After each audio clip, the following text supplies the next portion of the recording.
BJP प्रदेश प्रवक्ता इस समय हमारे साथ मौजूद हैं, नेहरा जी, और आज जो है प्रेस कॉन्फ्रेंस रखी गई है। क्या मेन मोटो था प्रेस कॉन्फ्रेंस का, एक बार जानकारी जुटा लेते हैं। जी नमस्कार सर। जी नमस्कार, बहुत बहुत स्वागत है सर आपका हमारे चैनल पर। धन्यवाद मैडम। सर आज कॉन्फ्रेंस की गई थी अटल कमल में, क्या मुद्दा था कॉन्फ्रेंस करने का? देखिए मैडम, माननीय प्रधानमंत्री श्री नरेंद्र मोदी जी के नेतृत्व में जिस तरह से ये जो आने वाली 22 सितंबर 2025 से जीएसटी की दरों में जो कटौती है वो लागू हो जाएगी जी। उसको लेकर के आम जनता को जो राहत देने का काम माननीय प्रधानमंत्री जी ने किया है। हमारे आदरणीय प्रदेश अध्यक्ष श्री मोहनलाल बड़ोली जी, हमारे संगठन के महामंत्री श्री फणिंदर नाथ शर्मा जी और हमारे मीडिया के जो प्रमुख हैं श्री अरविंद सैनी जी ने पूरे हरियाणा प्रदेश के अंदर सभी जिलों में पार्टी के प्रवक्ताओं की आज प्रेस कॉन्फ्रेंस की ये ड्यूटियाँ लगाई हैं कि माननीय प्रधानमंत्री जी ने, भारत की सरकार ने, माननीय वित्त मंत्री श्रीमती निर्मला सीतारमण जी ने जो ये ऐतिहासिक काम किया है, जिससे हमारी ये जो जीएसटी की दरों में कटौती हुई है, इससे हमारी जनता को और हमारे उद्योगपतियों को, एमएसएमई सेक्टर को सीधा 1 लाख करोड़ रुपए का इससे फ़ायदा पहुंचने वाला है, मिलने वाला है। और 500 से ज़्यादा आइटम ऐसे हैं जिसके ऊपर की जीएसटी की दरों में कटौती करने का काम ये भारत की सरकार ने किया है। तो जन कल्याण के लिए काम किया है, जनहित में काम किया है, विकास की गति को और तेज गति से बढ़ाने का हमारी सरकार ने काम किया है। तो आज जिस तरह से ये प्रेस कॉन्फ्रेंस हुई है, बहुत सफल प्रेस कॉन्फ्रेंस हुई है। इसके लिए हमारे ज़िले के जो मीडिया प्रमुख हैं, हमारे जो यहाँ के महामंत्री हैं, पूरे भाजपा फरीदाबाद की जो टीम है वो बधाई की पात्र है और बहुत अच्छी संख्या में पत्रकार साथी यहाँ पे आए हैं। और हमारा मकसद है कि जो भारत सरकार ने अच्छा काम किया है, जन जन तक, जनता तक वो पहुँचे और जनता को उसके फ़ायदे मिले। सर क्या कुछ आइटम्स हैं जिस पे जो है जीएसटी की कटौती जो रखी जाएगी 22 सितंबर से? देखिए मैंने आपको बताया कि 500 से ज़्यादा आइटम हैं। लगभग 85% के आसपास आइटम ऐसे हैं जो 5% के स्लैब में आ चुके हैं। एक दो आइटम्स ऐसे बताइएगा कौन से हैं वो? चाहे वो जो हमारे खाने के आइटम हैं, चाहे वो जैसे पनीर और दूध है, हमारे खाने का पैकेट है, इनके ऊपर पूरी तरह से जीएसटी को हटाया गया है। जिस तरह से हमारा सीमेंट है वो पहले 28% के स्लैब में था, उसको 18% के में हम लोग लेके आए हैं। कांग्रेस पार्टी के समय मतलब जीएसटी जो है वो पूरे तरीके से निःशुल्क ही कर दिया है या फिर 2%, 5% कुछ जीएसटी लगाया गया है इन सब चीजों पे? देखिए पहले जो स्लैब थे जीएसटी के 4, 5, 12, 18 और 28, उन स्लैब को हमने घटा करके सिर्फ 2 स्लैब में परिवर्तित कर दिया है। अब 5% का स्लैब है और 18% का स्लैब है। बीच में से 12% और 28% का स्लैब हटा दिया है। एक 40% का सुपर स्लैब इसलिए है कि उसमें गुटखा है, पान है, तंबाकू है, बीड़ी है, सिगरेट है, शराब है, उसको उसमें रखा गया है। अन्यथा जो जनता से जुड़ी चीज़ें हैं उन सबको 5% के जीएसटी स्लैब में हमने रखने का काम किया है। हेल्थ के ऊपर जो 36 प्रकार की जीवन रक्षक दवाइयाँ हैं उनके ऊपर से बिल्कुल जीएसटी हटा दिया, 0 जीएसटी हो गया है। हमारा जो मेडिक्लेम हेल्थ बीमा हम कराते हैं उसके ऊपर 0 हमने जीएसटी करने का काम किया, पूरी तरह से टैक्स को उसको रिमूव कर लिया है। बच्चों के जो आइटम है, पढ़ाई से जुड़े जो आइटम है, उन पर से बिल्कुल जीएसटी को हटाने का हमने काम किया है।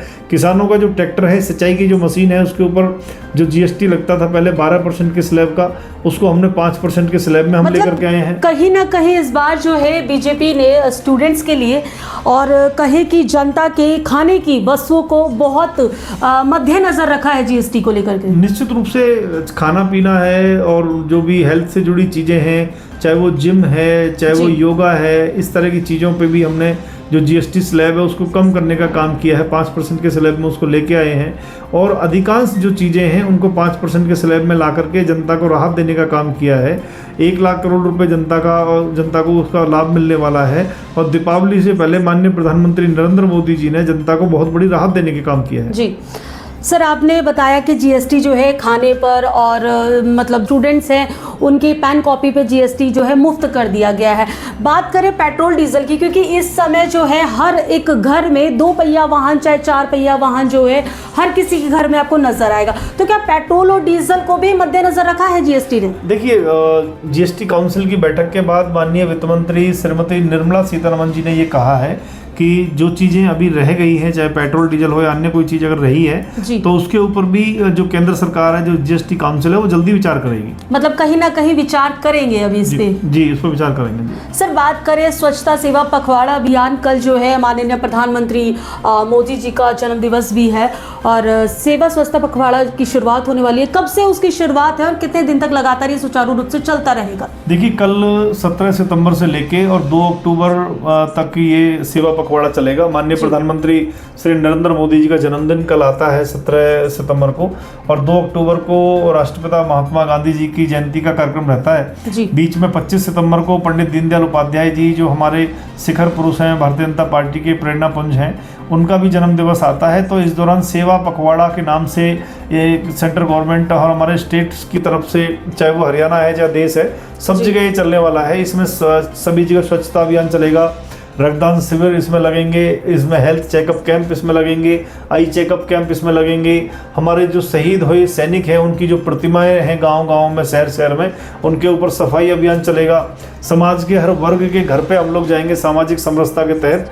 तो ये सारे काम और भी बहुत सारे काम जो पार्टी ने तय मतलब किए सभी तरीके के सामाजिक कार्य जो है इसमें इन्वॉल्व किए जाएंगे स्वच्छता पखवाड़ा। जी जी बिल्कुल, निश्चित रूप से। सर, बात करें स्वच्छता पखवाड़ा की, तो क्या कुछ एरिया आप लोगों ने अभी तक डिसाइड किया है कि यहाँ से इसकी स्टार्टिंग की जाए? देखिए, सेवा पखवाड़ा है, सेवा पखवाड़े में स्वच्छता भी एक है, इसमें रक्तदान शिविर भी है, बाकी इसमें भी है। तो ये हर जिले के अंदर जो जिला के अध्यक्ष हैं, जिले की जो कार्यकारिणी है, उसने तय किया है कि कहाँ कहाँ पे होना चाहिए। वैसे तो भारतीय जनता पार्टी के जो सभी कार्यकर्ता हैं, सभी कार्यकर्ता अपने स्तर पे अपने तरीके से सब जगह सफाई करेंगे, लेकिन फिर भी इसके लिए हमारे जो जिलाध्यक्ष हैं हर जिले के अंदर, उनकी जो जिले की टीम है उसके साथ बैठ करके उन्होंने डिसीजन लिया कि कौन कौन से एरिया में पहले चलेगा अभियान। सर, बात करें कहीं ना कहीं जो आज की जो पीढ़ी है वो नशे की ओर जो है ज़्यादा जाती हुई नजर आती है, तो क्या बीड़ी, सिगरेट, तंबाकू, इन सब पर जीएसटी का क्या कुछ प्रभाव देखने को मिलेगा? देखिए, निश्चित रूप से 40% का जो सुपर स्लैब हमने बनाया है, उसमें चाहे बीड़ी है, सिगरेट है, पान है, तंबाकू है, शराब है, उसको हमने हाईएस्ट स्लैब में रखा है 40% में, कि वो महंगा हो जाएगा तो जनता उसको आसानी से पहुंच में नहीं आ पाएगा, नहीं खरीद पाएंगे। दूसरा, हमने जागरूकता अभियान चलाए हैं, जिस तरह से नशे के खिलाफ लोगों में, अभी माननीय मुख्यमंत्री जी ने रैलियां भी निकाली, बाइक रैली भी निकाली नशे के खिलाफ, और जिस तरीके से अभी पूरे हरियाणा प्रदेश के अंदर हमने अभियान चलाया है, योग को हमने बढ़ावा देने का काम किया है और योग टीचरों की हमने भर्ती करने का काम किया है। तो नशा हरियाणा प्रदेश के अंदर कम हो, हरियाणा सरकार इसके लिए प्रतिबद्ध है और उसके लिए लगातार हम लोग काम में लगे हुए हैं। आखिरी सवाल है सर आपसे, कल माननीय प्रधानमंत्री मोदी जी का जन्म दिवस है, इसको लेकर के क्या कुछ कहना चाहेंगे आप? देखिए, माननीय प्रधानमंत्री श्री नरेंद्र मोदी जी को आपके माध्यम से जन्मदिन की बहुत बहुत बधाई, बहुत बहुत शुभकामनाएं। और वो एक दिव्य आत्मा है, हमारे जो है ना भारतीय जनता पार्टी के ही नहीं, पूरे दुनिया के, पूरे देश के सबसे लोकप्रिय नेता हैं माननीय प्रधानमंत्री नरेंद्र मोदी जी। परमात्मा उनको अच्छा स्वास्थ्य दे, लंबी आयु दे, और उनके नेतृत्व में भारत आगे बढ़ता रहे, विश्व गुरु बने, भारत माता के जयकारे पूरी दुनिया में गूंजे, यही हम प्रार्थना करते हैं।